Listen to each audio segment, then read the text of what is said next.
எல்லாருக்கும் வணக்கம். நான் Hema Subramanian. Welcome to home cooking Tamil. சாயங்கால நேரத்தில் ஏதாவது ஸ்பெஷல் டிஃபின் சாப்பிடணும்னு தோணும். இன்னைக்கு நம்ம ஒரு சூப்பரான டிஃபின் காம்போ ரெசிபி தான் பார்க்க போகிறோம். எல்லாருமே விரும்பி சாப்பிட்ற மாதிரி ஒரு அருமையான குழி பணியாரம் எப்படி செய்யறதுன்னு பார்க்கலாம். இந்த ரெசிபிக்கு நான் 1 கப் பச்சரிசி எடுத்து ஊற வச்சிருக்கேன். இது 250 ml கப். அரிசி ஒரு 3 மணி நேரம் ஊறட்டும்.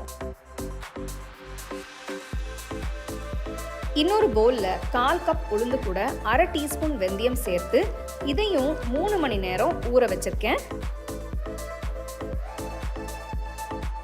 ஒரு மிக்சர் ஜார்ல ஊற வச்ச அரிசி மாத்திக்கலாம். கொஞ்சம் தண்ணி ஊற்றி நல்ல ஸ்மூத்தான மாவா அரைச்சி எடுத்துக்கலாம்.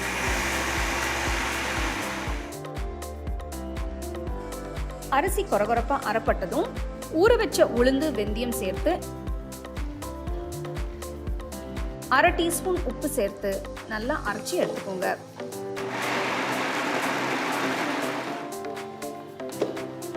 கிராஜுவலா கொஞ்சம் கொஞ்சமா தண்ணி ஊற்றி அரைக்கணும். அப்பதான் மாவு நல்ல ஃப்ளஃபியா அரைப்படும். அதோட ரொம்ப தண்ணி ஊற்றிட்டோம்னா மாவு தண்ணி ஆயிடும். அதனால பார்த்து தண்ணி சேருங்க. மிக்சர் ஜாரை அப்பப்போ ஓப்பன் பண்ணி பார்த்துட்டு மாவோட கன்சிஸ்டன்சியை செக் பண்ணிட்டு தேவைப்பட்டா கொஞ்சமா தண்ணி சேர்த்து அரைச்சிக்கலாம்.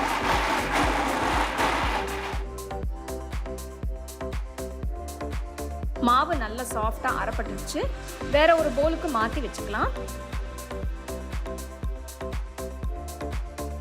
மாவு கொஞ்சம் கெட்டியா இருக்கு. ஸோ இப்போ நான் 1 டேபிள் ஸ்பூன் அளவுக்கு தண்ணி சேர்த்து கலந்து வைக்கிறேன்.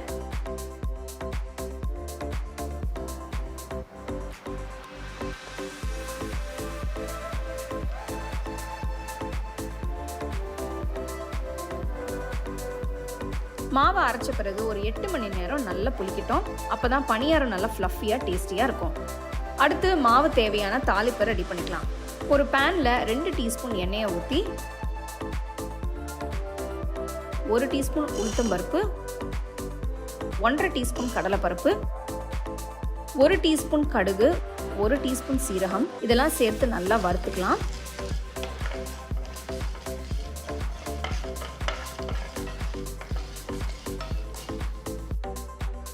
கடுகு பொரிஞ்சு பருப்பு செவந்ததும் 1/4 டீஸ்பூன் பெருங்காயத்தூள் சேர்த்துக்கலாம்.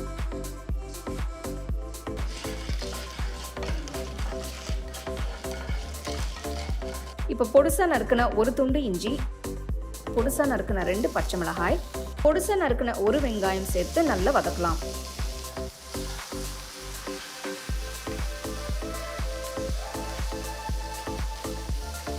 கொஞ்சம் கருவேப்பிலை, 1/2 டீஸ்பூன் உப்பு சேர்த்து மிக்ஸ் பண்ணிக்கோங்க.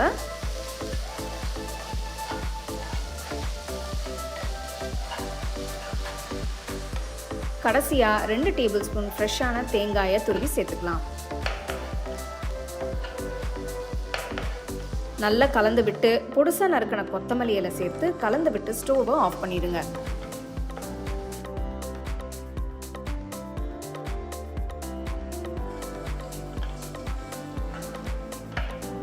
மாவு ஒரு நைட் எல்லாம் நல்லா புளிச்சிருக்கு.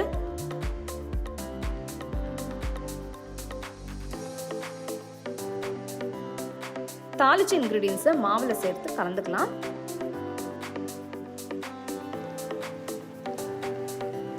மாவு இப்போ நல்லா திக்கா இருக்கிற மாதிரி இருந்ததுன்னா நீங்க கொஞ்சமா தண்ணி ஊற்றி மிக்ஸ் பண்ணுங்க. நான் இங்க கொஞ்சமா தண்ணி ஊற்றி மிக்ஸ் பண்ணியிருக்கேன். இந்த ஸ்டேஜ்ல உப்பு தேவைப்பட்டா சேர்த்து மிக்ஸ் பண்ணிக்கோங்க.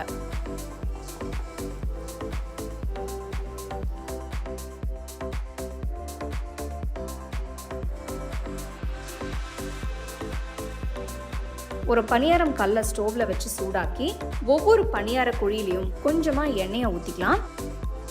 ரெடி பண்ணி வச்சிருக்கிற பணியார மாவை பணியாரம் குழியில 3/4 அளவுக்கு ஊற்றிக்கோங்க. அப்பதான் பணியாரம் நல்லா பொங்கி வர சரியா இருக்கும். ஸ்டோவை மீடியம் ஃப்ளேம்லயே வச்சு செய்யுங்க. அப்பதான் வெளியில நல்லா கிறிஸ்பியாவும் உள்ள நல்லா சாஃப்டாவும் வெந்திருக்கும்.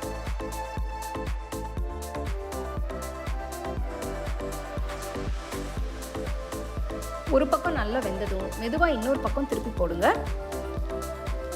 ஒரு ஃபோர்க் இல்ல ஸ்பூன் இல்ல பணியாரம் ஸ்டிக் வச்சு நீங்க திருப்பி போடலாம். இந்த பணியாரம் செய்ய நீங்க நல்லெண்ணெய் இல்லைன்னா நெய் யூஸ் பண்ணலாம். நல்ல எண்ணெயில செய்யும் போது இதோட வாசனையும் டேஸ்ட்டும் இன்னும் ரொம்ப நல்லா இருக்கும். உங்ககிட்ட நல்ல எண்ணெய் இல்லைன்னா நீங்கள் ரெகுலராக வீட்டில் யூஸ் பண்ணுற எண்ணெயும் யூஸ் பண்ணிக்கலாம்.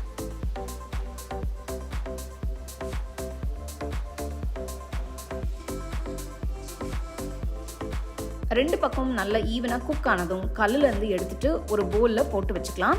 அருமையான இந்த பணியாரமை நீங்கள் சூடாக சர்வ் பண்ணுங்க.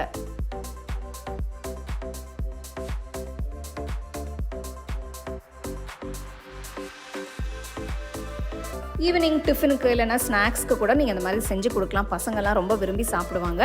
கண்டிப்பாக ட்ரை பண்ணி பார்த்து உங்கள் ஃபேமிலி ஃப்ரெண்ட்ஸோட ஷேர் பண்ணுங்கள். குழி பணியாரம் பிரமாதமாக ரெடி ஆகிடுச்சு. இப்போ இதுக்கு தொட்டு சாப்பிட்ற மாதிரி ஒரு சூப்பரான கார சட்னி.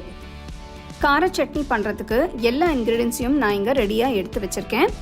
கடாயில் 3 டீஸ்பூன் எண்ணெயை ஊற்றுங்க. நெக்ஸ்ட் 3 மீடியம் சைஸ் வெங்காயம் நறுக்கினது சேர்த்து வதக்குங்க.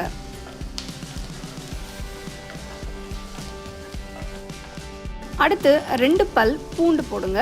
பெரிய பல் பூண்டுனால நான் 2 கட் பண்ணி சேர்த்துருக்கேன். நெக்ஸ்ட் 2 மீடியம் சைஸ் தக்காளி நறுக்கினது போடுங்க.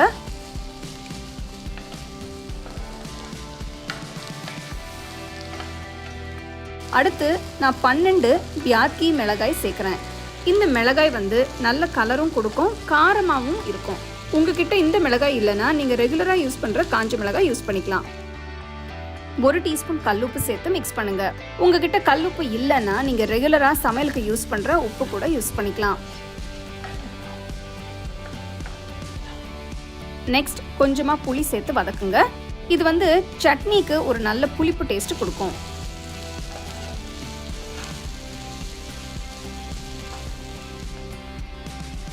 இப்போ இதை ஒரு பிளேட்டுக்கு மாற்றி நல்லா ஆற விடுங்க. வெங்காயம் தக்காளி நல்லா ஆறினதும் மிக்சர் ஜாரில் போட்டு கொஞ்சமாக தண்ணி ஊற்றி நல்லா பேஸ்ட்டாக அரைங்க.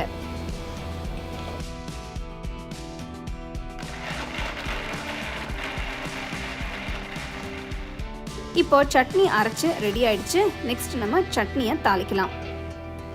அதுக்கு கடாயில் 1 டேபிள் ஸ்பூன் எண்ணெயை ஊற்றுங்க.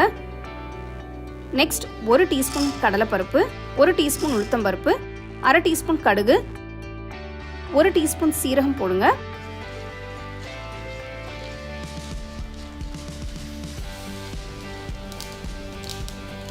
கடுகு பொரிய ஆரம்பிச்சதும் 1/4 டீஸ்பூன் பெருங்காயத்தூள், கொஞ்சமாக கருவேப்பிலை சேர்த்து மிக்ஸ் பண்ணுங்க.